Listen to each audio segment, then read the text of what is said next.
I can transplant his brain. If I don't, it'll die through lack of oxygen. I must therefore transfer it to a healthy body to keep it alive. But that would mean you'd have to remove someone else's brain to do it. Of course, Carl. How else? But that would be murder.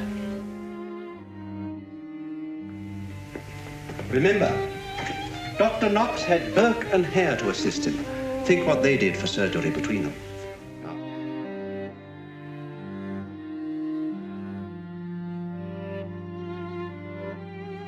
After completing his medical training, Dr. Robert Knox became an army surgeon during the Napoleonic Wars.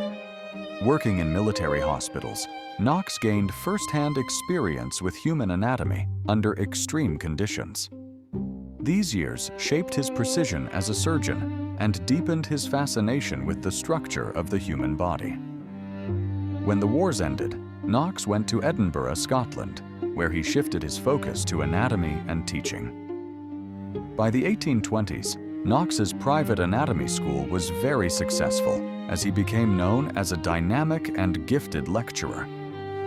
At a time when anatomical knowledge was rapidly advancing, Knox stood at the forefront of medical education in Edinburgh. But medical schools like his needed human cadavers for teaching.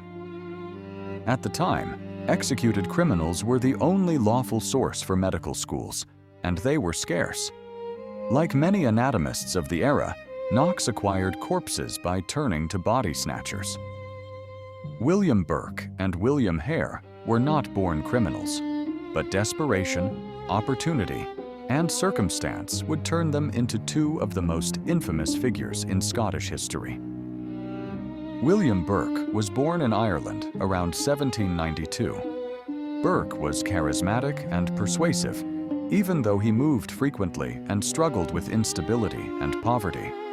He worked a series of laboring jobs, served briefly in the military, and then drifted to Scotland to find steady work. William Hare was born in Ireland around 1804. He was less charming, but more aggressive, and worked as a laborer before he settled in Edinburgh. He bought a house and rented rooms to the transient population of the area. The two men met in 1827 when Burke became a lodger in Hare's house. Their lives changed when an elderly tenant, who owed Hare rent, died of natural causes in the house. Burke and Hare sold the body to an anatomy school for dissection. They were surprised when the body brought in easy money. They discovered that medical schools desperately needed cadavers and realized they had found a solution. What began as a moment of opportunism turned into calculated murder. Between 1827 and 1828, William Burke and William Hare murdered at least 16 people in Edinburgh to sell their bodies for anatomical dissection. Their victims were typically poor, vulnerable individuals, lodgers, laborers, and prostitutes, who were unlikely to be missed. Burke and Hare suffocated their victims, a method later known as burking, which left few visible marks on the body. They sold the corpses to Dr. Knox's anatomy school, where demand for cadavers was high. They were exposed when a body, hidden in Hare's house, was discovered. Their actions would eventually lead them to Dr. Robert Knox. After the Burke and Hare murders were exposed in 1828, Dr. Robert Knox's career collapsed, even though he was never charged with a crime.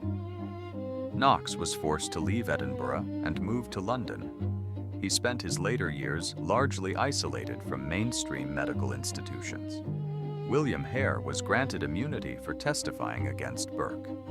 After the trial, he was released from prison and quietly left Scotland.